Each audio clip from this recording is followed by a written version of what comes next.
Tuesday, November 5th. Welcome back to the Damon Bruce Show. It is good to have you here. We're brought to you by Ike Sandwiches. Today's show is powered by BetUS as well. And it's great to have you here. I want you to exercise your franchise today. I want you to get out and vote. I'll tell you right now, the reason why we decided to start this show a little later than normal today is because Jillian and I, as soon as we dropped the kids off, she has a day off of work today, we went right to our polling place.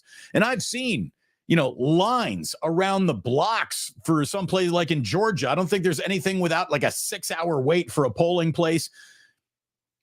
Right up the block from us, like 3 blocks away, this nice little couple opens their garage and it turns into a polling place and nobody's there. Ooh, I didn't need to start today's show at 11:05. We could have gone right at 11. I mean, it was so easy. We pulled the car over, walked in, voted, walked out, said thanks to everybody for volunteering. San Francisco has a fancy little, very nice design on their I voted sticker. I was going to put it on for me, but then I thought, oh, wait a minute, I'm a 49-year-old man. I really don't give a shit about stickers. This is going to be something that Jack is going to like when he gets home. So I think Jillian put hers on. She's very, very excited about voting for Kamala today. And as was I. I'll tell you, let's see how it all breaks out. But just remember, be good to each other no matter what happens today. Okay? Can we get back to that? Can we get back to acting civilly and being good to each other? Is that even a possibility? Like, here's what I really want. Like, in my heart of hearts, let her win, and then everybody just stop talking politics at all. Like, make politics boring again. Get it off my front page. Get that man's voice out of my timeline. Just let's move on, please, for the sake of everybody. Good God. Anyway, it is absolutely awesome to have you here. Thank you for being here once again today. If you were at Plus Mania 5 over the weekend, God, thanks so much for showing up. That was an awful lot of fun. All I can tell you, all I can promise you is that the practice window's open for Christian McCaffrey. Today's thumbnail is all about open sesame. And let's see what treasures are waiting in the cave for the 49ers if Christian McCaffrey can really become a participant in this season again. Now, opening a practice window means the 49ers have 21 days to determine whether or not Christian McCaffrey is going to be healthy enough to join this season at some point. Now, this point, depending how practice could be as early as Sunday in Tampa, or wait until that Seattle game the following week back in Santa Clara, or maybe he appears on the road. But you would think the next 2 weeks are when it's going to happen, right here and now. If they thought that he was going to maybe be able to play in the 3rd week of his practice window, they wouldn't have opened the window right now. So it's going to be interesting to see how this all goes out. And obviously, along with it being election day, it is trade deadline day in the NFL. And look, all I can tell you is that John Lynch says the phones have been active. I saw, I watched about half of it, half of a conversation that he had with Kawakami on the TK show. John Lynch always comes across very well. You think, man, I'm glad he's in charge. He just seems like an adult in the room, and that's a good thing to have. We'll see if the 49ers turn in, to late deadline players. There have been a few headlines from this morning that we'll get into in just a second, but nothing has been attached to the 49ers. There's no, harbinger of news to come. They're working the phones and trying to get a big deal done for Tyreek Hill or anything like that. No, I just don't think that that's going to happen. And if I were just a betting man, I'd say that Azeez Ojulari's name is a name that could be a 49er by the, 4 Eastern, 1 o'clock our time trade deadline. By the way, if a trade actually goes down during this damn live broadcast, you're going to have to let me know about it here in the chat, okay? So we're going to have to see if they actually do anything. I really think the players that are going to be the cavalry that comes in to help the 49ers are, Juwan Jennings and Christian McCaffrey and John Feliciano, Yetur Gross-Matos, Jake Moody. Those are the guys who I think are going to show up to help the Niners in the second half, players that they've already lost here at one point or another in the first half. So we'll see. I mean, maybe they really do have an 11th hour nuclear bomb level trade to drop on us, but with just the mechanics of the new Purdy contract that everyone knows is coming, I have trouble seeing it. I have a little trouble seeing it. What I don't have trouble seeing is the hope that I believe you have to have in Christian McCaffrey. I know that Larry, keeps on, when I talk about this with Kruger, keeps on trying to, mute my enthusiasm for an impactful Christian McCaffrey. And I understand his caution approach. I really do. I don't think the Niners are going anywhere without Christian McCaffrey this year. And with him, they could go a lot of places. I think he's key. I think he holds the entire season in the palm of his Achilles tendonitis. Was that like your ankle, back of the ankle, up the, you know exactly where it is. But that's where the entire 49ers season lies too. I really believe that. He was the key that took a really good team and made him great. I think Christian McCaffrey needs to be the key that takes a very much above average team and just make them very good again. I don't know if real greatness is just waiting for the 49ers this year as they're currently constructed. I don't know. It could all become that. But, from the seedling to the blossom to the flowers is starting to bud, and now we're going to see the actual thing bloom.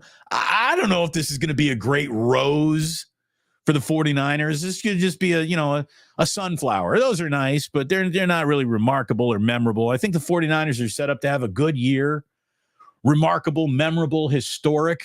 I mean, my ultimate fear is that was there for them last year, and unfortunately, they did not get that done.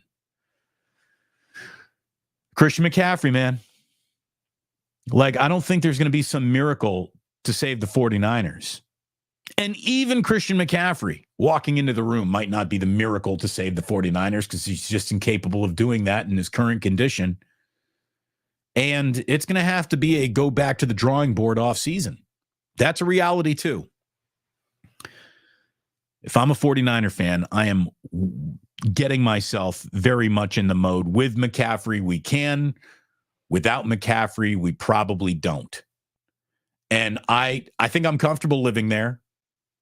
I'm not saying anyone's happy living there, but you want to be comfortable. You want to know what to expect when you walk into your hotel room and look around for a little while. And, anything better than you expect is a pleasant surprise. Huge yellow stain on the mattress. This is an unpleasant surprise. I was not expecting that. So we'll see. We'll see. Like I said, I really think the cavalry that's coming is, Juwan Jennings, Yatir Gross-Matos. It's not exactly the cavalry you want coming in to save the day, but those are the guys who I think jobs it's going to fall on to save this team. We'll see what they do. We'll see if they got anything up their sleeve. It's going to be interesting.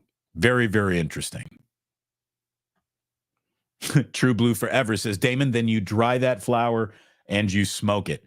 Or you put it in a mason jar, or you wrap it up in something that could stuff a tube sock, and you bring it to Plus Mania and you give it to your host. Again, thanks again. By the way, Erwin, I went into the other bag of coffee that you got me. This is the Longshore. I can't remember what the other one was called, but the other one was yesterday's bag of coffee.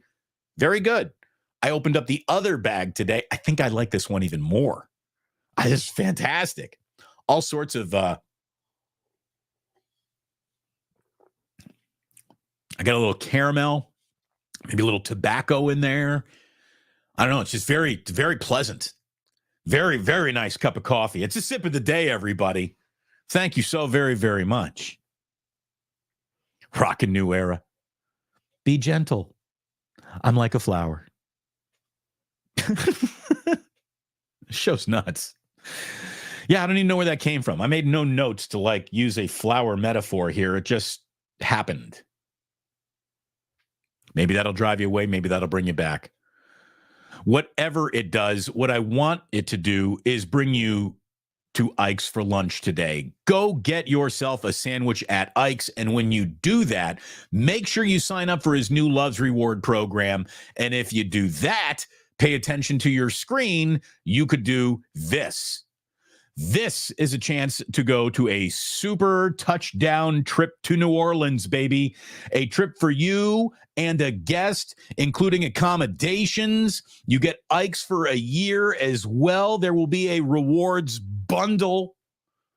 I don't know what's in the rewards bundle. How much more things do you need in a bundle of reward than flight, airfare, and tickets to a very large football game that's going to be played in the Superdome? Sounds pretty damn good to me, man. I know that if the winner will be taken care of by Ike, I can promise you that. So Ike is he's all about taking care of people. He's about giving the people what they want. Delicious sandwiches. Sign up for that rewards app. Start earning your way towards, I don't know, drinks, chips, combo meals, delicious things like that. Speaking of drinks, my boys. Love you, Dubliner. Thanks again for having us for Plus Mania 5. It was awesome. The Dubliner West Portal. What was awesome is guys would walk in there for the very first time and they'd be like, this is really everything you said it was. This bar is pretty perfect. It's a pretty perfect bar.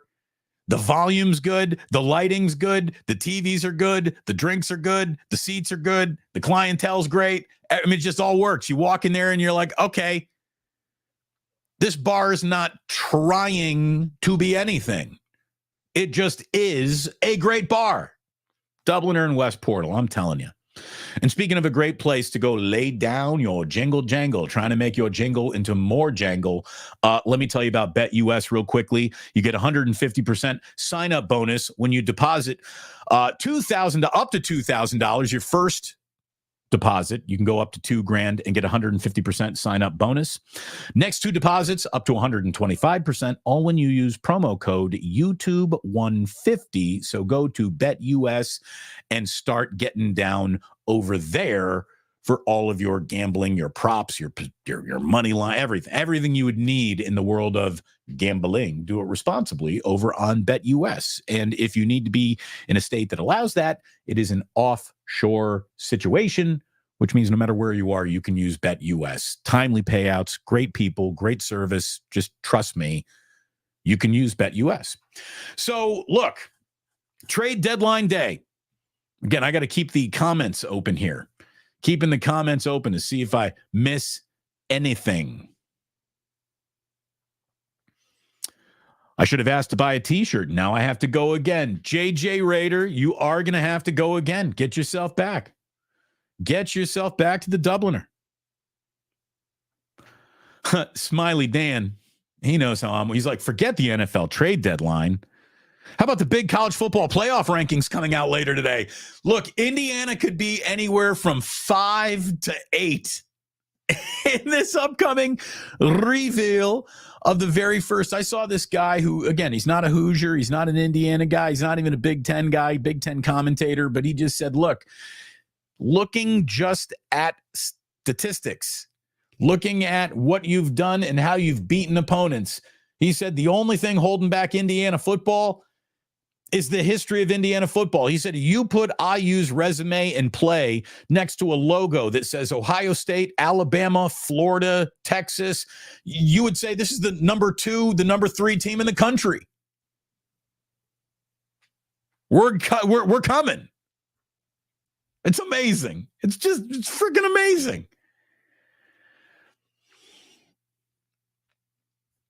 So let's see what actually happens. We've got election eve. Sure, that's going to be on one TV.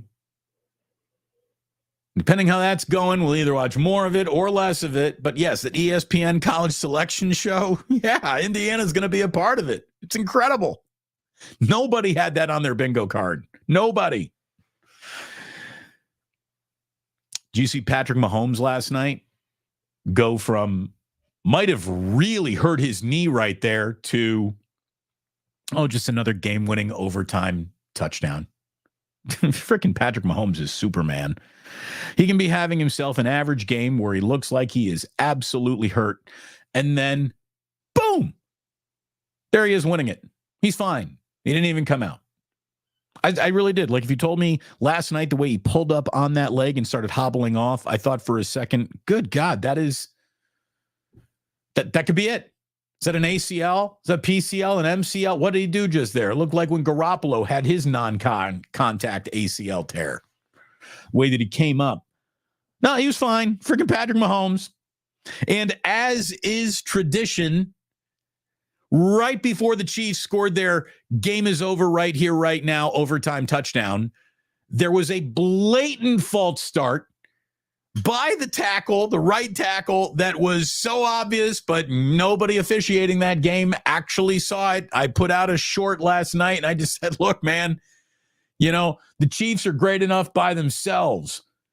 If they get extra help, they're pretty much unbeatable. And oh, by the way, there's only one 8-0 team in the NFL. The team that is good enough to be 8-0 all by itself, but you compound that with the fact it feels like officials are benefiting all doubts to the Chiefs at all times. This is why people are getting annoyed. This is the shit we're talking about. This is why everybody's got the NFL script says that they win in overtime joke for us last night. Freaking crazy.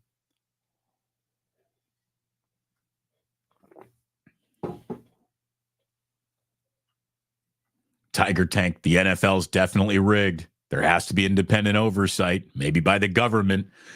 Look, anything that is independent oversight always sounds good to me, but the NFL is not definitely rigged. I just think they're definitely human. And humans have biases that influence them, whether they're even aware of it or not. So something, look, it's nothing could hurt sports more than like learning that this is all freaking WWE. This is all pre-scripted out. That would the entire league would lose billions upon billions of dollars and global interest immediately if that ever happened. Or I don't know, maybe we're just total suckers who would show up for it next week anyways because we checked, yes, we like football, whether it's real or not. I don't know. I hope we never find out. That's one of those things like I think I'd rather not know. So the NFL deadline is at 4:00 Eastern. And before we get to some moves being made, have you seen that the Cowboys are already talking like Dak with his hamstring pull is a candidate to go on IR, which means that this is an unbelievable opportunity for Dallas. Like, it's Trey Lance time. Get Trey Lance up, get him seasoned, see what you got. Maybe you got someone to go forward with. Maybe you got an asset to trade. Maybe, of course, I'm just kidding. It's Cooper Rush time, and Trey Lance isn't a good enough football player to probably even hit the field unless something goes terribly wrong with Cooper Rush. The Cowboys are kind of a mess, man. Cowboys are kind of a mess, but that did not stop them from moving a 4th rounder to Carolina for wide receiver Jonathan Mingo. And a 7th rounder goes along in that. Again, better name than career so far. Mingo is the 2nd receiver traded by the Panthers before the trade deadline. Last week, Carolina dealt Deontay Johnson to the Baltimore Ravens, but a 4th for Jonathan Mingo? It feels a little high, right? A 4th for Mingo and a 7th. I guess you do get a pick back there, but, a 4th? Okay. Jerry Jones got his guy. Everyone knows that the Detroit Lions have been looking to add pass rush and ever since the Aiden Hutchinson injury ended his season. Well, today they went out and got defensive end Zadarius Smith in a deal with the Cleveland Browns. So they did add a Cleveland Brown, just not Myles Garrett, as everyone was talking. Smith, 5 sacks in 9 games. He's a good player, no doubt. The Lions, in their 3 games since losing Hutchinson, have watched their pass win rate plummet to 26th in the NFL. They've only got 2 sacks over their last 2 football games since Aiden Hutchinson went down. So they were looking for some defensive line help, and they did get a little for sure in Zadarius Smith. The biggest trade that I think I've seen so far in terms of, hey, here's a team that is officially a rising team with one move. Did they become a legitimate contender?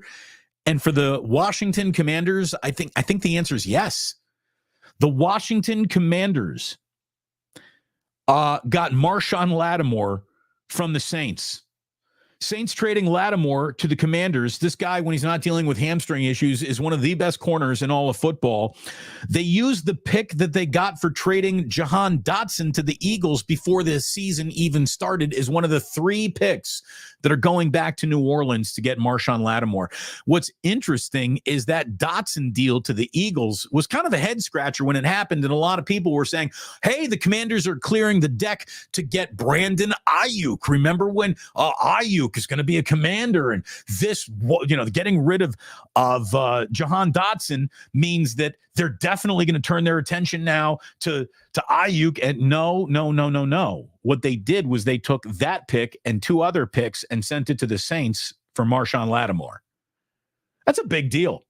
By the way, we all know that Brandon Ayuk was rumored to Pittsburgh, right? Oh, Ayuk, Pittsburgh. He looks like Mike Tomlin. He's texting Mike Tomlin. He feels Mike Tomlin. Oh, he loves his. Well, probably should have done that, because what's left of Brandon Ayuk since he wasn't traded is yet to impress anybody. But look, the Steelers did need another wide receiver, and today they got one. A 5th-round pick sent to the Jets for Mike Williams, who had fallen out of fashion with the New York Jets and fell even further out of fashion the minute that they traded for Adams. So there you go.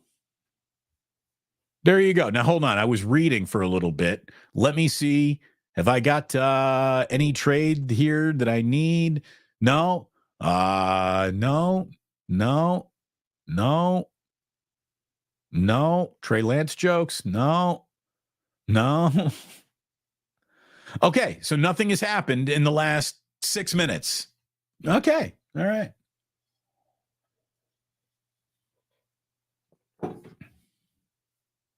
Have you seen what the Las Vegas Raiders have done today?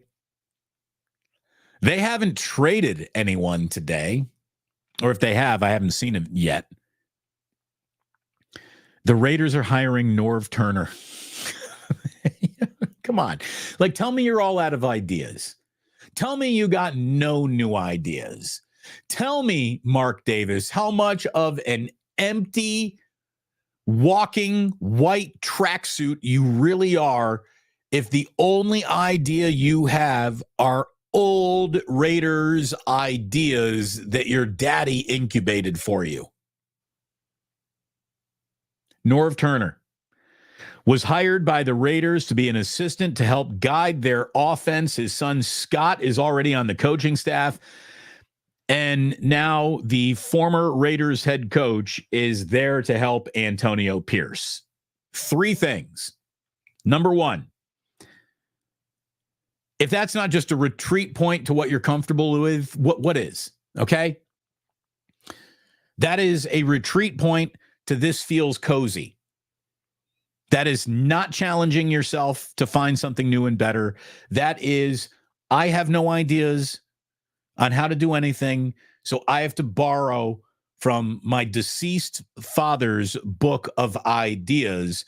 And look, for a minute, Norv Turner Norv Turner was many years ago as state-of-the-art offensive mind as football had. That was 15 years ago. Okay? I honestly, if you had asked me, Norv Turner, dead or alive,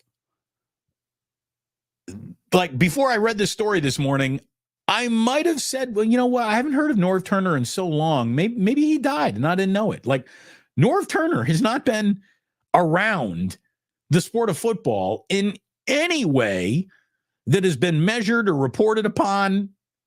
So, but now he is going to help Antonio Pierce. By the way, by bringing in Norv Turner to help your first-year head coach, who seems to have gotten the job because he liked the team as a little boy growing up in Compton, and all the players said, sure, go ahead and hire him. Those seems to be the only 2 reasons that Antonio Pierce got the job. He's from Compton, and the players liked him. You might as well fire him and just install Norv Turner the rest of the way then, if you really think that Norv Turner is the right guy to right the ship, which was built to crash on shore. But okay, You know, you go ahead, do you.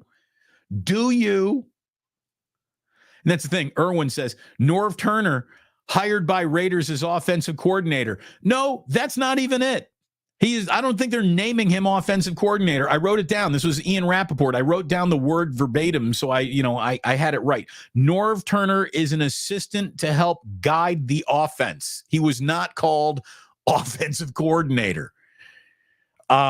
So again, you're bringing in Norv Turner to assume power, but not really giving it to him. If you're bringing in Norv Turner, what you're telling me is my very young first-year head coach isn't ready for the job or to handle it on his own, which means he's not the right guy for the job. And how about this? Whether it be Norv Turner or Antonio Pierce or the man on the moon, it really doesn't matter, because that brings me to my third point.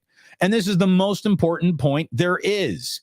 No move, not one of them will matter with Mark Davis changing his master plan every 16 to 18 months. I mean, it's been insane. From Del Rio to Gruden to Bisaccia to McDaniels to Pierce. I mean, it's insane. You know, replace this GM with that GM and make sure that all of this guy's ideas are completely shut off, and you're going to have a whole bunch of new ideas that don't fit with the old ideas, and not one decision seems to be directly linked to another because they're all being made by different people and different coaches, and it's insane. This is an insane way to run an NFL franchise. You know, sometimes you need to have a quick trigger. And that's when Mark Davis lets shit go on for far too long. Other times, you need to let things incubate and play out a little bit. And that's when Mark Davis comes in with the quick trigger. It's unbelievable. JJ, you are right. We will only see change when Mark Davis sells the team. But Mark Davis can't sell the team because his mom is still alive. Seriously, sell the whole thing to Tom Brady right now. Let Mark Davis show up with his yoga 24-year-old girlfriend and walk around the field pregame with his white tracksuit and his goofy haircut, and let him feel good about himself, and then just get him out of any and all decisions. You know, you have like you're an emeritus. You know, you're a very special figure because of your last name in this franchise. You're a Davis. Davises will always mean a lot to the Raiders.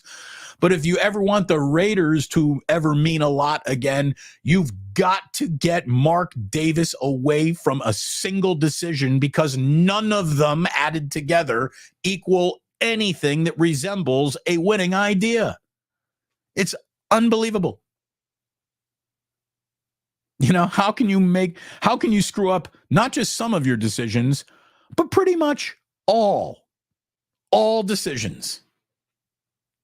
It's unbelievable.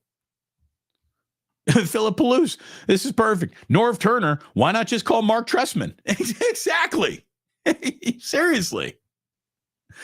Yeah, see if there's anyone like running an Airbnb that wants to come out of the Airbnb business and get back into football. Try that on for size. It's amazing.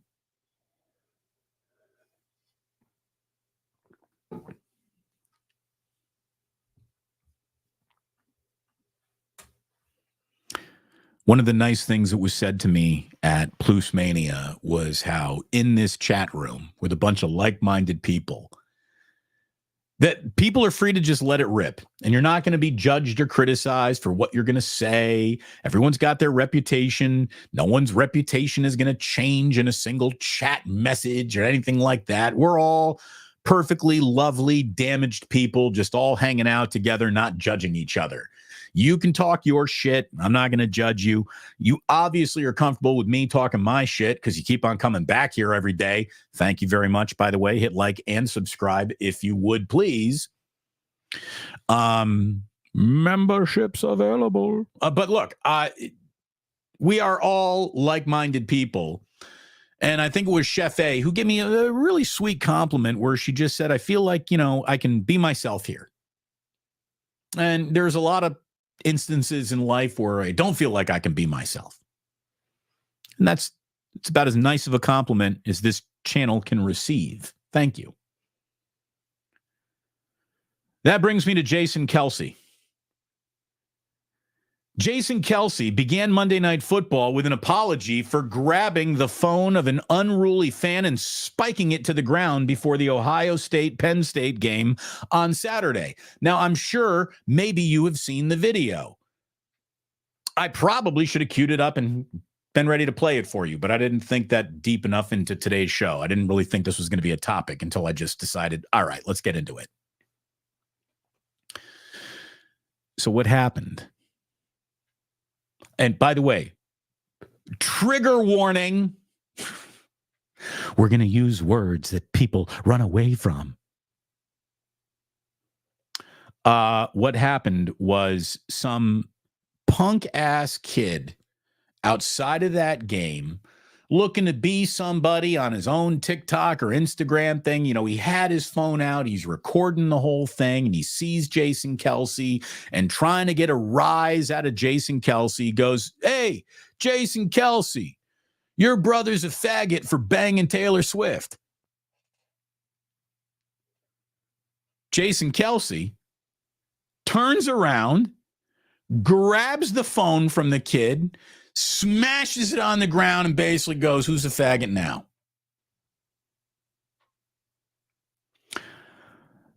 Jason Kelce used a slur. Oh my God. When it's being reported, they don't even use the word. It's so okay. So first of all, let's just get something straight right here. The word faggot is certainly cloaked in zero glory, right? Not a word you want to throw around and use, but let's not pretend it's the fucking N-word either, all right? Come on. Jason Kelce should apologize for nothing. Absolutely nothing. First of all, the other guy is using his F word totally incorrectly, because guess what you can't be when you're a man having sex with a woman. You cannot be reduced to a gay slur at any moment in time. That is the opposite of gay. Heterosexual sex is literally what gay is not. So there's no amount of having sex with Taylor Swift that will ever make anyone a faggot. Oh my God. Oh my God. You said the word. Oh, I'm so afraid of words. I cower with words. Don't use these nasty words. What's amazing is we have to not talk like this because generation easily offended is so delicate. Yet that is the same generation that is out there just trying to get a rise out of everybody in real life on the internet. Like there is the person trying to provoke a reaction for an internet reaction video is never my age. Never my age or older. It is always someone from generation incredibly delicate. Always from generation incredibly delicate. And what I don't understand is, here's what I do know. I do know that I don't like bullies. I do know that you should be able to talk your way through things. I do know that violence is never the right answer until it is. And let me tell you, what we have all around us in society is a generation of jackass 20-somethings because at no point in time in their teens did anyone ever punch them or hold them accountable for the shit that they were talking. I wished Jason Kelce had taken that phone and not smashed it on the ground, but thrown it directly into that snot-nosed kid's face, breaking his nose, sending him into the hospital. Fuck you. You don't get to watch Penn State, Ohio State today. Go home, you pussy. What is going on? Generation, don't use that word around me, is also generation trying to provoke everyone for an internet reaction. I wish Jason Kelce's opening statement on Monday Night Football last night sounded like this. Hi, I'm Jason Kelce. I used to be a guy who just blocked NFL defensive linemen, and I did it so well, I might be in the Hall of Fame one day. So of all the people that you ever want to step aggressively to, I should probably be among last on your list. Also, go fuck yourselves. I apologize for nothing. I would do it again 100 times. Jason Kelce now has so much money wrapped up in his podcast business and his broadcasting aspirations that he now has to tiptoe this line of saying the right thing at all times, never offending. Meanwhile, Pat McAfee can just do whatever the fuck he wants on ESPN, apologizing for absolutely nothing at all times, but everyone's got to tiptoe delicately about the guy. Dude, Jason Kelce, what I want you to do is smash more phones that belong to assholes and physically threaten them as much as you like. That's what the world needs. The world needs more who's the faggot now, not less of it. Get out of here. It's just insane.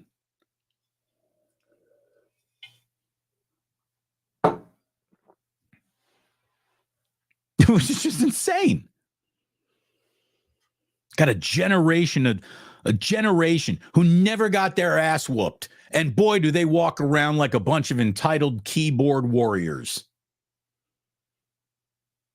You're gonna step to Jason Kelce like you got the internet in between the two of you?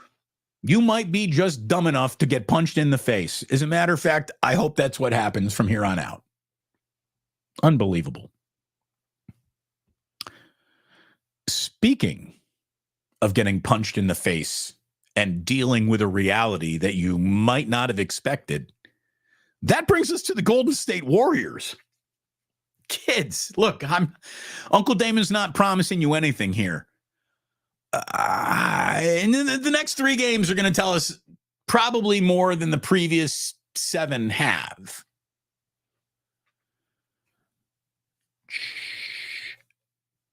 I think the Warriors are back. Don't get too loud. Don't get too cocky. Not yet. I think the Warriors might be back. I think the Warriors might be back. A 125-112 win over the Wizards in D.C. on Monday night. Curry returned, had 16 of his 24 in the second half, only played 24 minutes. And the Warriors are now 6-1. They've won 4 in a row, with the first 3 of those 4 coming without Steph Curry playing. The Warriors bench outscored Washington's 60-33, with Buddy Hield dropping 20 off the pine again. And look, all I can tell you is that, War Daddy Draymond, defensive presence Draymond are like 2 of my favorite versions of Draymond Green. My other favorite version of Draymond Green is offensively aggressive Draymond Green. Draymond last night hit 3 threes, and the Warriors have like a winning percentage of like 95% when Draymond hits 3 threes. Like if Draymond hits 1 3, chances are they're going to win that game. He hits 3 threes. They got a ridiculous winning percentage. I heard Bonte talking about it the other night. I can't remember the exact numbers, though, so I'm not going to give you a guesstimate. But they win an awful lot when Draymond hits 3 threes. He had 18 points. Again, offensively aggressive Draymond is one of my favorite versions of Draymond Green. We're getting that. What I really love, and this is why the Warriors are like, so what's the real difference here? Are they playing that much better level of defense? Yes, for sure, but they're also taking care of the basketball. They got more than one dude on the team who can handle the rock in the open court. You know, they had nobody on this team who could dribble the ball forward except for Steph Curry, who is, bless his heart, a little sloppy with the basketball at times, and Draymond Green. Those are the only two. Klay Thompson dribbled the basketball like Stanley in The Office in the basketball episode where he just got this hand behind him dribbling. Like Klay couldn't dribble around folding chairs. You know, you got Gary Payton with a little bit of ball handling skills, but that was it. Maybe Moody. Not much. Last night, the Golden State Warriors blocked more shots than they had turnovers. 7 block shots, only turned the ball over 6 times. What do you want to bet that every single time this year the Warriors have more block shots than turnovers, they win that game? I would wager that would come out a 100% winning percentage for the Golden State Warriors if they can keep that up for the rest of the year. Holy shit. Like, this team is locked in on detail. They're rotating. They're challenging shots. They're challenging perimeter shots. They're closing out on guys. They have fresh legs every single time you look up because it's 5 new dudes on the court every single time you look up. You got 11 guys averaging in between 12 and 23 minutes right now. You got a level of basketball that, look, I'm going to stop complaining about it. I am. Because I don't know if it's sustainable or not, but it's November. So nobody's pointing, nobody's getting greedy yet. It's working. And as long as it's working, I'm not going to doom and gloom anything. It's working. This is an early season strategy of playing freaking everybody in the locker room, but it's working. Kerr used 13 players again, and it's working. I mean, if you can really sell this to everybody for the entirety of a regular season, Steve Kerr is one of the greatest salesmen ever. Ever. By the way, last night was Steve Kerr's 800th. 800th career game as an NBA head coach. Obviously, all of them with the Golden State Warriors. So this road trip continues Wednesday in Boston. It's going to be a 4:30 tip-off on ESPN. And let's check back in with who the Warriors are at the end of this trip. My buddy Cyrus is going to join me at 11 a.m. on Thursday's show. Cyrus is joining me on Thursday, and we're going to do weekly, semi-weekly shows together. We're going to broadcast him on both of our channels too. We're going to do a simulcast. But we'll find out what Cyrus has to say now that he can't just come in and criticize Steve Kerr for details that he doesn't like, when every single lever that Steve Kerr has pulled so far this season has equaled that went really well and we won the game, basically.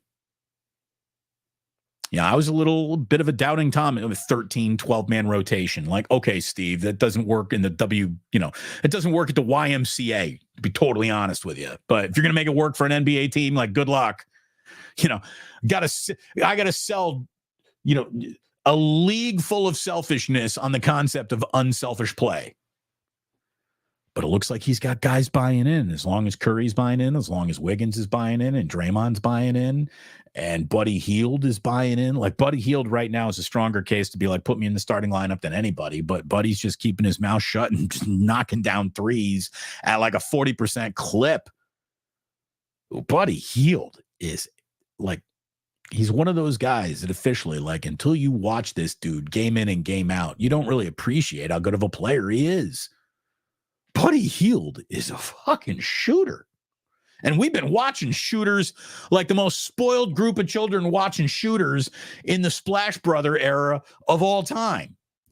So when you spent the last 15 years watching Steph Curry and Klay Thompson shoot the lights out of just about every gym that they step into, and then the next guy comes and you're like, holy shit, this guy's a better shooter than, I'm not saying he's a better shooter than Curry, obviously, but maybe than Klay. I mean, it's insane. This guy was born to be a Golden State Warrior. He was born to play for this team, born to be one of Steve Kerr's guys.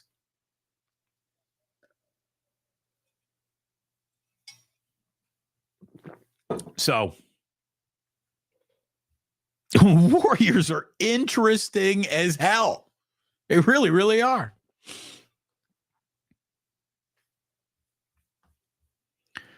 Joe G from Japan saying hi to Joe, saying hi to everyone. Fantastic. Fantastic. Joji, we got to get you to a Plus Mania, or we're just going to have to bring Plus Mania to Japan eventually. If I get to Japan, Joji, will you show up at Plus Mania and it'll just be you and me? It'll be us Mania, Deuce Mania, just the two of us. Time to get to Chase Center. What's the Chase? What's going on in Chase Center?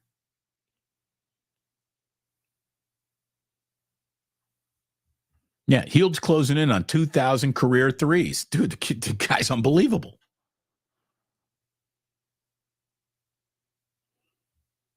Yeah, I mean, that's the thing. He's not just a dude putting up shot. That N1 was big last night. Joe, Damon, this election has me draining my ganja jar. Based on the ganja jar you gave me, I'm guessing no matter how much it drains, you're not going to be running out of anything. So thank you, Joe. But yeah, look, this is a stressful time for people. This is a very stressful time for people.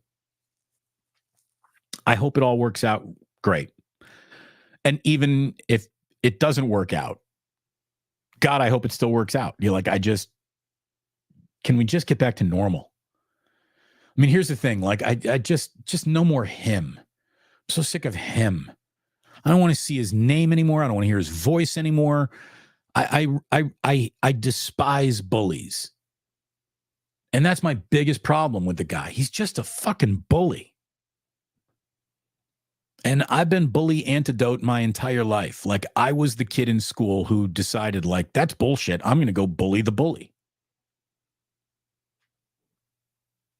I think that's why I was a really good sports talk show host. Because I'm not intimidated by anything. I'm a little too stupid for that.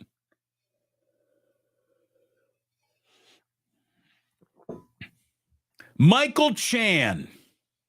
Damon, I wish you could stream for 8 hours today. I don't want to turn on MSNBC yet. Michael, how about this? We will be back on. Doing an in-game live stream for 49ers Buccaneers. So it won't be 8 straight hours, but it'll be about 4 or 5. So I hope you plan on joining us. Again, this is the stuff that I can't wait to just go away. This is why I want him to go away. So third string all pro. We'll stop saying stupid shit like pedophiles endorse Kamala, literally while we have Jeffrey Epstein on tape saying I'm Donald Trump's best friend, who was quite literally a pedophile. You're on team pedophile, motherfuckers, not us, okay?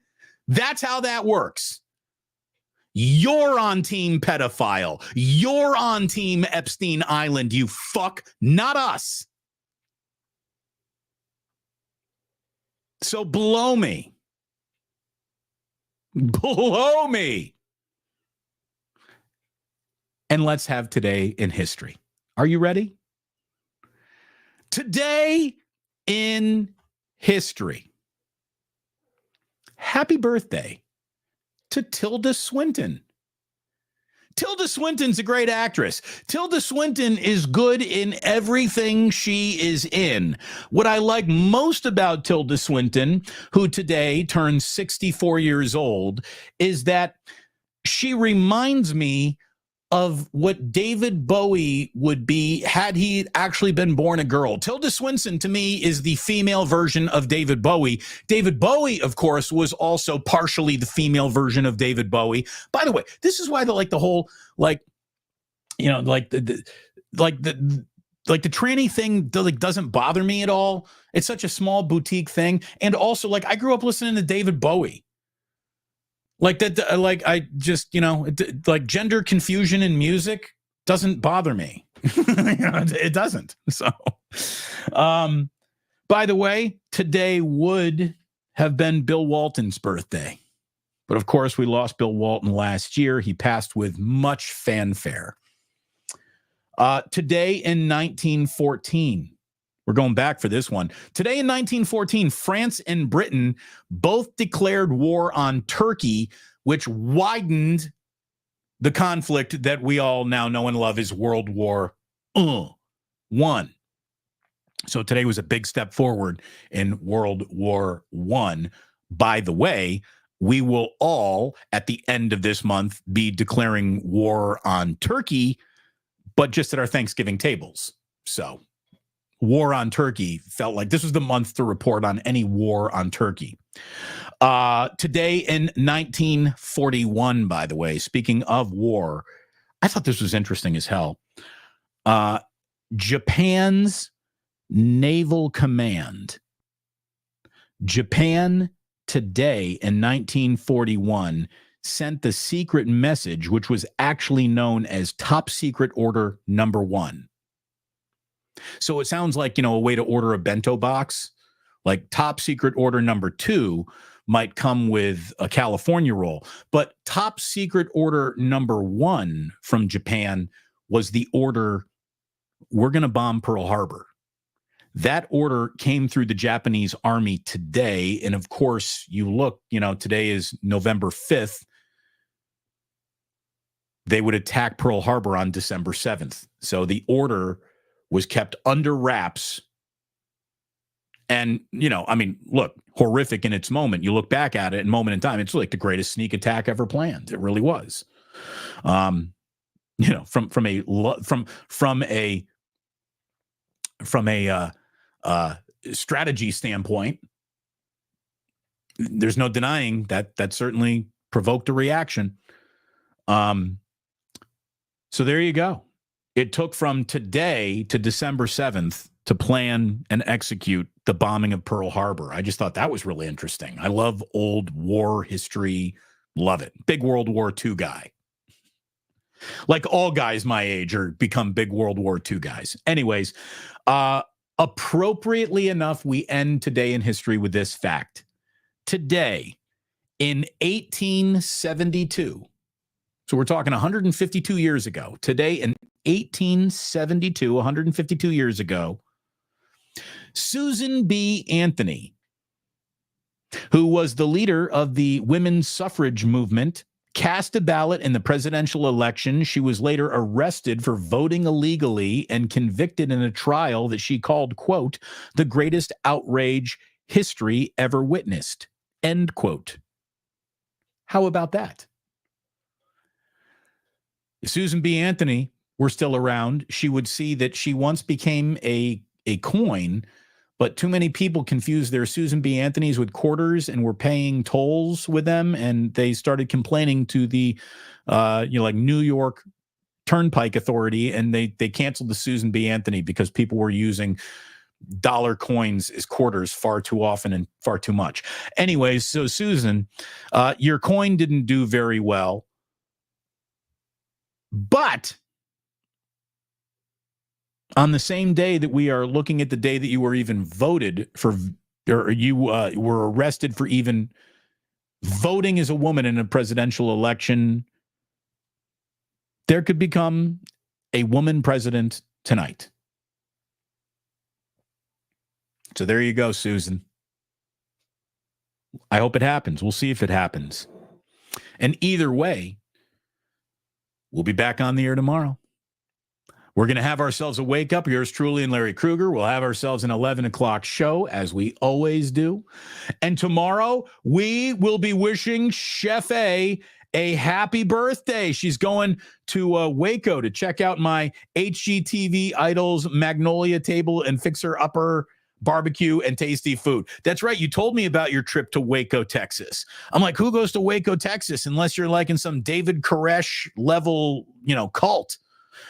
She said she's in the HGTV level cult. All right.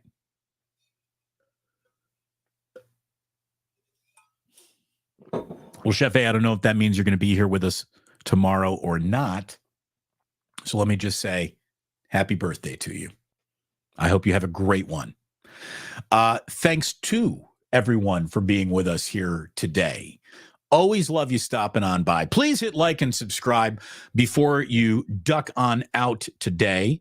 And all I can tell you is that 31 years ago was Koresh. God, time flies when you're doing whatever he was trying to do. He was, you want to talk about pedophile. All right, that guy right there. Anyways, let's not end today with any of that. Let's end it with this. Sports don't build character. They reveal it. And like that, he's gone.